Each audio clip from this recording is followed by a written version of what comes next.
soldiers could benefit from using a grenade launcher. What's up guys, welcome back to another video. You're watching Everything Weapons. Today we're going to be discussing the Milkor MGL grenade launcher. So previously, if you saw it, I made a video all about this South African grenade launcher. This is a prop replica, obviously not a real one. This is just a 3D printed, cheaper alternative prop replica of the 6-shot revolver grenade launcher, but I made a previous video talking all about the MGL specifically, so check that out. Today we're going to be discussing every type of application and use for a grenade launcher in combat roles of any type. In the previous video we talked about the specifications and all about the Milkor, but this video is gonna dive deep into, can every type of soldier in combat benefit from carrying and using a grenade launcher in combat for any type of mission? And are there any soldier types that it would be a disadvantage to carry a grenade launcher? So a little bit different of a video. Can a grenade launcher benefit any type of operation, whether it be special forces, any type of infantry? And there are so many different types of use for a grenade launcher. You have all of the different type of ammunition that we're gonna be talking about today, and you can do so many applications for grenade launcher. It can be anti-infantry, anti-vehicle, and of course, it can be used for smokes. So you have 6 shots of smoke grenades also. Here I have the high explosive round replicas here, just on my rig here. It can be used for evasion purposes using smoke. It can even be used as a signal tool for soldiers to communicate airstrikes. There's so many different types of uses for a grenade launcher that most people won't really think about. Can every type of soldier benefit from a Milkor MGL?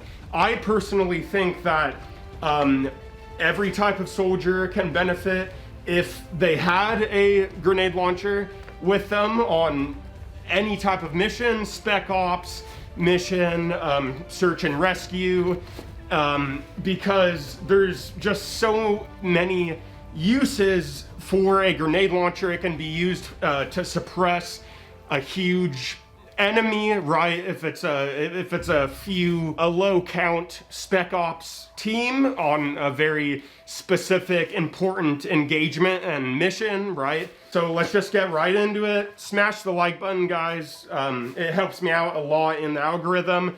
Don't forget to subscribe and ring the bell. Let's get right into today's video.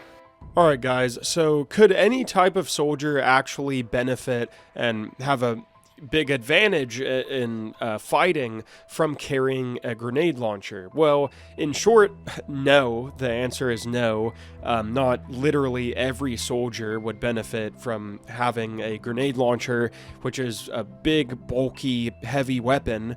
It is a specialist weapon with real trade-offs and pros and cons, right? But many combat soldiers can benefit significantly when employed in a designated grenadier or weapons specialist role. But I do think that most type of soldiers can benefit from carrying a grenade launcher, and we're gonna get into the details. So who benefits most?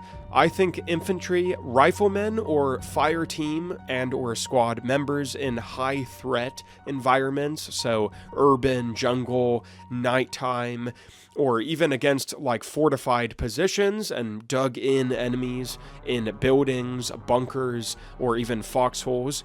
just one user of a grenade launcher, so one grenadier, multiplies squad firepower dramatically, and it can save soldiers in very tough situations, right? But paratroopers, marines, or light infantry who operate with limited heavy support would benefit a lot from carrying a grenade launcher. Vehicle crews or dismounts in convoy security or mounted operations can be stowed in vehicles and brought out for specific threats. And we see this in Ukraine, mostly by the Ukrainians. They do carry it in vehicles, and I can see that being a huge advantage because it's big, bulky, it's heavy, so that's just an advantage if a vehicle is carrying it, right, and you just whip it out. So vehicle crews would benefit a lot from having a grenade launcher because they don't have to carry it on their person, right? A lot easier. Static defense or perimeter security personnel would benefit a lot, and we see this in NBCs around the world, right? And they have the riot ammunition and or smoke and tear gas in their Milkors MGLs. So any type of watchtower guard on a wall or watchtower would benefit a lot from it. And also small team leaders who need organic area effects without relying solely on radio calls would also benefit. But now let's talk about what soldiers wouldn't benefit if they carried a grenade launcher. So there's a decent amount. So who generally does not benefit is medics, dedicated snipers, obviously, pure logistics and or support personnel, or just intelligent specialists in the field, because the weight, bulk, and training overhead detract from their primary mission. And anyone in roles where mobility and even stealth or carrying other critical gear like heavy radios, medical kits, and demolition charges is paramount. So, you know, do you think a grenade launcher can be carried stealth? I mean, it's going to be very loud if it is strapped on someone's back. It would have to be on a very tight string. You would have to tighten your sling so that it wouldn't make noise, but even then it's going to be freaking loud. Just, you know, bouncing around on a soldier's back or side is going to be very loud, unless I guess it's in like a backpack with some kind of clothing around it to suppress the sound for any soldier that's in a high stealth environment where they have to be insanely quiet during a specific operation or mission, right?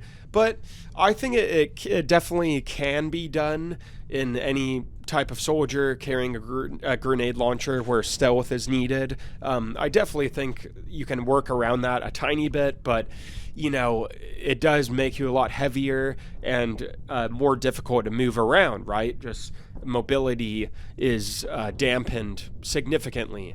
But practical considerations for carrying it, it is typically slung, carried at the ready, or used as a primary, secondary weapon alongside a rifle or sidearm. The ammo load is limited by the weight and bulk. Grenades are large compared to rifle magazines. Here in this video, you can see I kind of jerry-rigged a six carrying sling, I guess you could say, that you can easily load up a grenade launcher, and you just take out the grenades one by one.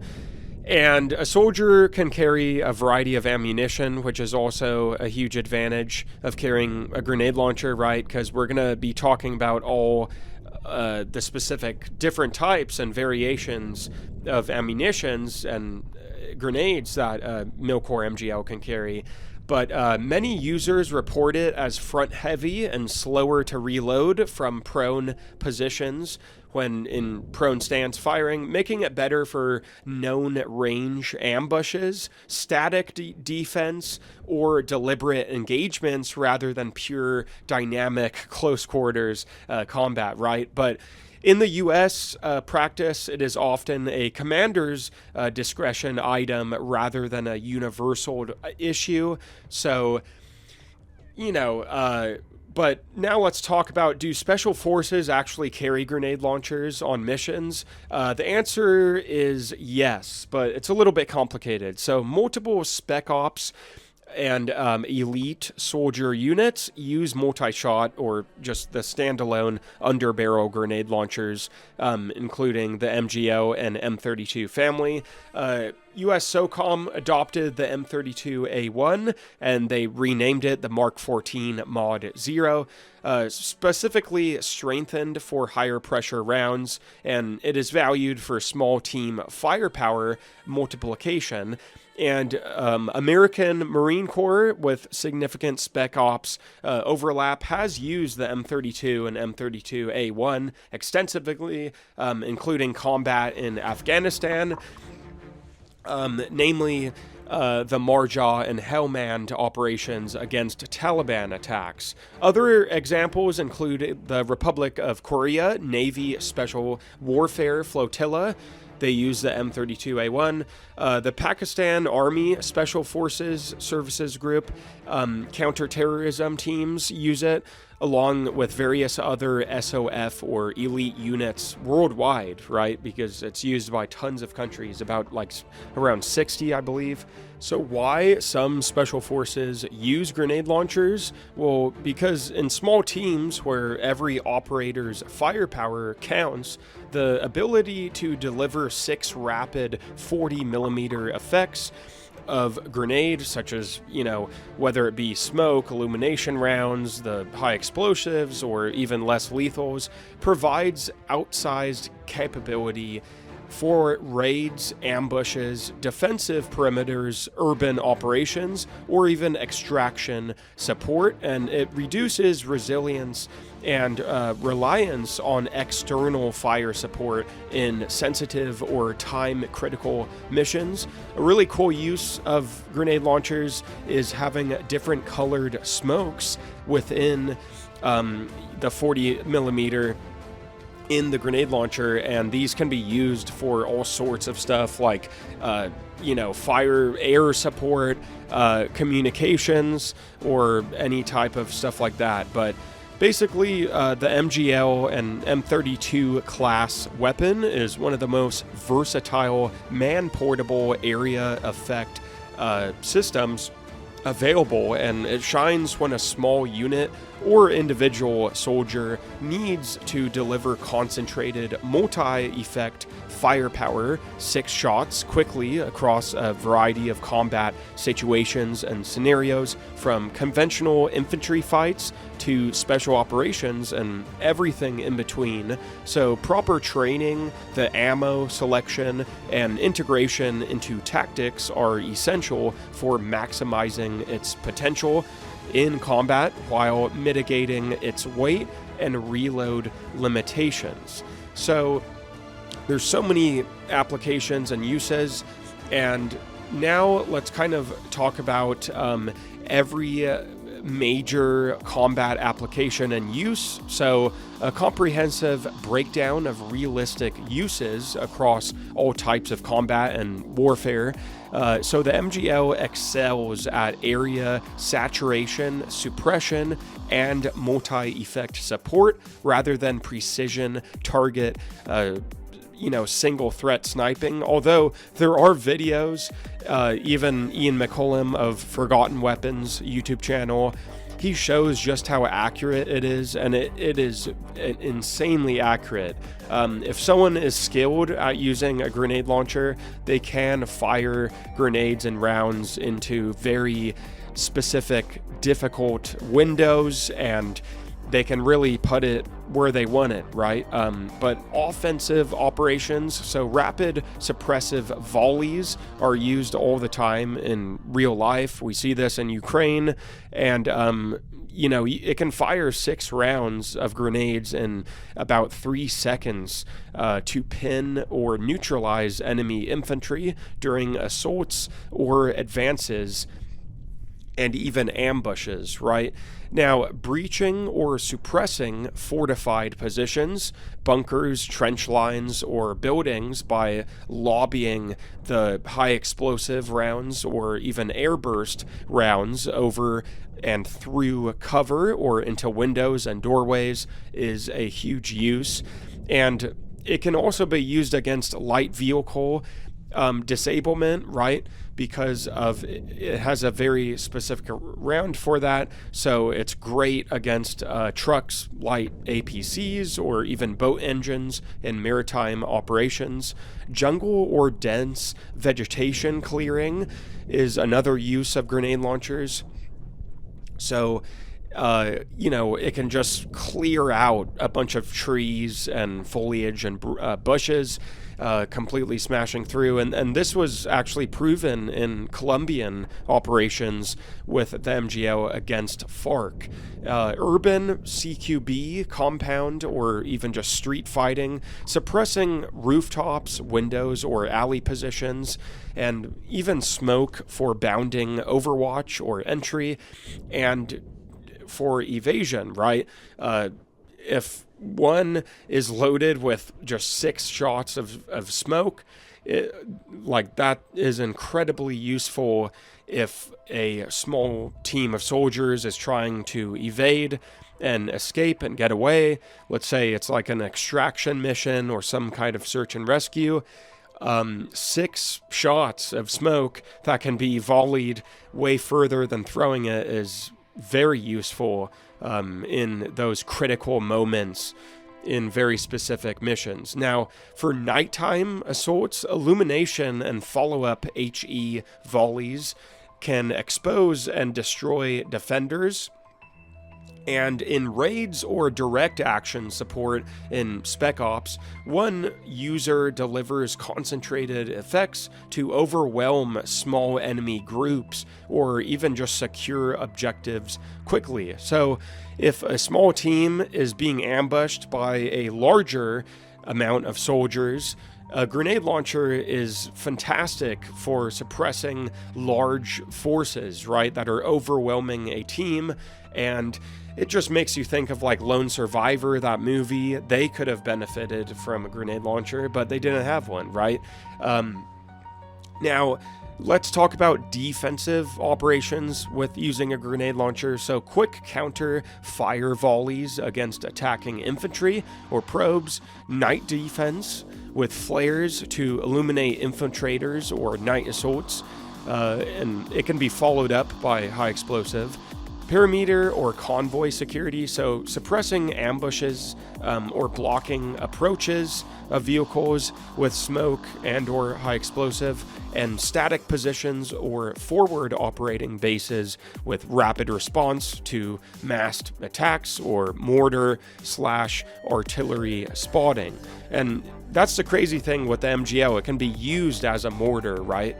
As it just can volley grenades a huge distance. Now, by terrain and environment is a huge factor. So urban and built-up areas, it can be used for window and rooftop suppression with smoke screening for movement, or less lethal for crowd and insurgent mixing scenarios. So in situations where there's tons of civilians, children and women within a crowd, obviously less lethal would be ideal for soldiers to use that. So it can be very handy with tear gas rounds to just clear out a bunch of civilians that you don't want to hurt necessarily, right? Jungle and dense vegetation is great. So area suppression where line of sight is limited, can any soldier carrying an MGL can benefit with a bunker or trail clearing.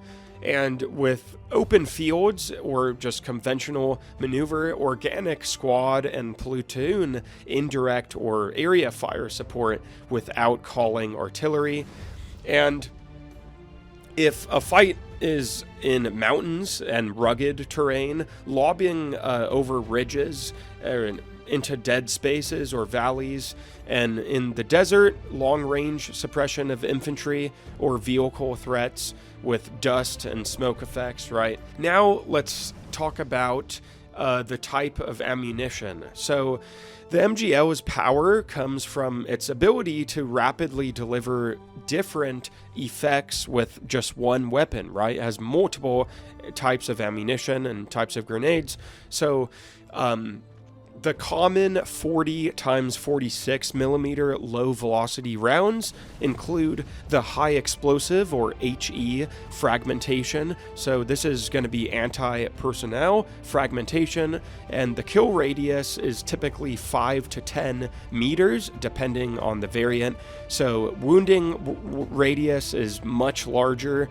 So yeah, that's just think of like the potential there, you know, over 10 meters. So you're talking about like about a 20 meter range approximately where it can wound people. And the primary suppressing or destroying exposed or lightly covered infantry is the main use for the HE high explosive fragmentation round.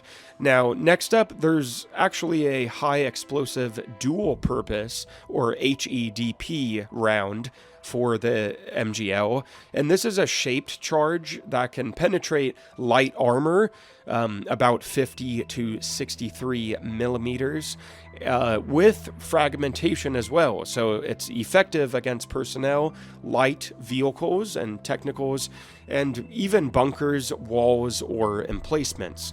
And next up, another round that the MGL can use is the airburst or smart programmable grenade, which is an older M397 time fuse airburst, and there's also the modern SAGM proximity fuse variants that detonates over or even behind cover, dramatically improving the lethality against troops within trenches or behind walls or in partial cover, right? Emerging counter anti-drone potential with future ammo is being developed and explored right now, actually currently, which is very interesting because if they create some kind of 40 millimeter very smart grenade that can detect a drone, it can be very useful for there, right? Even against drones. Now, of course, the MGL can also carry smoke ammunition, including colored or white phosphorus, or even parachute types. Now, this is used for screening for movement or providing a giant cloud of cover that can camouflage you and hide you, right? Or even for target marking for aircraft and or artillery, or even just communication, right? Signaling. Now, the white phosphorus variants add an incendiary effect, which is quite cool. Next up, the MGL also has illumination or parachute flares, or also called star clusters, and these light up the battlefield for night operations and expose infiltrators and lets you be able to see the enemy. And these are also used for signals, and IR versions pair with night vision. Now, the less lethal irritant and impact, these include, M651CS gas, or even baton, or rubber, beanbag, or impulse rounds. And these are best to use for crowd and riot control, obviously, and de-escalation and peacekeeping. Non-lethal takedowns, shipboarding, compliance, or even barricade resolution. Some variants are optimized for very low pressure, And of course, there's like the training or practice round, which is safe, visible impact for training. And Ian McCullen shoots a few of these on his channel, Forgotten Weapons. And then, of course, there's the specialized or niche with limited or developmental / experimental rounds with thermal barrack for enhanced blast in structures, or just incendiary or anti-diver underwater variants in some inventories.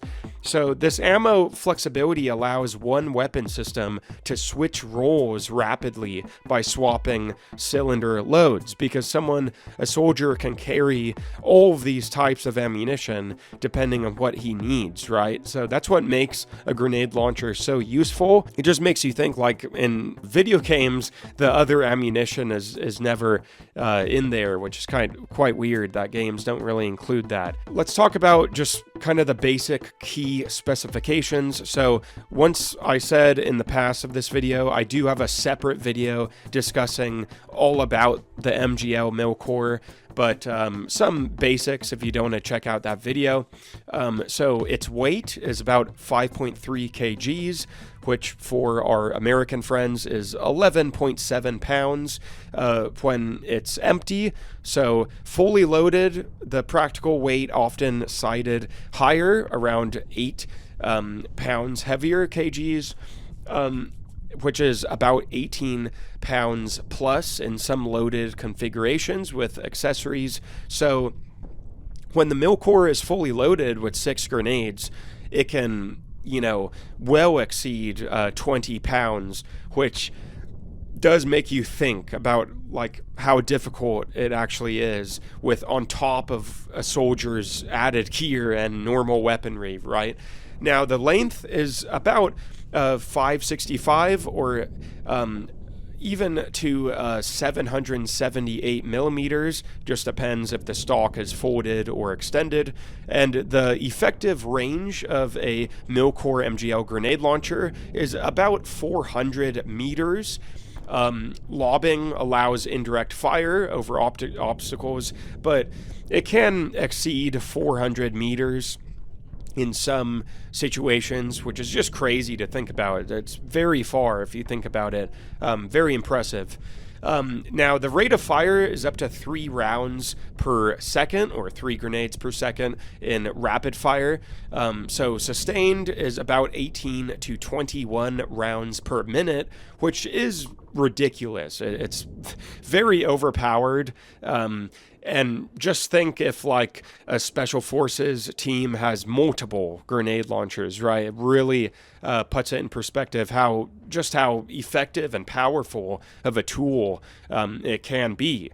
Now, it's a double action trigger, so the spring-driven cylinder that auto-rotates on firing must be manually wound and loaded between reloads, and its sights are often reflex with range estimation aids, and there is also night-capable options for the Milkor.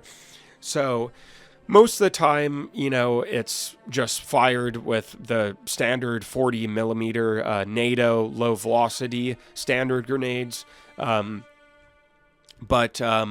it's been used for years, and it originated in South Africa in the early 1980s, and it has been adopted by over 50 countries. I think it's around 60. But that's pretty much it. Hopefully you guys learned something and enjoyed this video, found it entertaining. It was a lot of fun to make, and I tried to make my kit loadout different than my previous Milkor MGL video, just to change it up and make it more interesting rather than just doing the same exact outfit and loadout. But thank you so much for watching. I really appreciate it. I had a ton of fun filming this video. And drop a like, a thumbs up, helps me out so much. It really pushes my videos to a new audience and helps people find my channel. And don't forget to subscribe and ring the bell. That way you don't miss any videos I post in the future. And take a look at my older content on the channel as well. I have tons of videos to binge watch, everything weapon, military, and even news. related, so definitely take a look at my older videos. And I think that's pretty much it. Type a comment down below. I would love to hear what you thought about this video and what you think if a grenade launcher is useful for most missions and most soldier types, right? It's very interesting to think about, and who knows, maybe if they develop new ammunition that's anti-drone, we're going to see that in the future of war. I really think that special forces should use grenade launchers more because they're so useful and powerful. I love you guys. Thank you so much, and until next time, I will see you in my next video.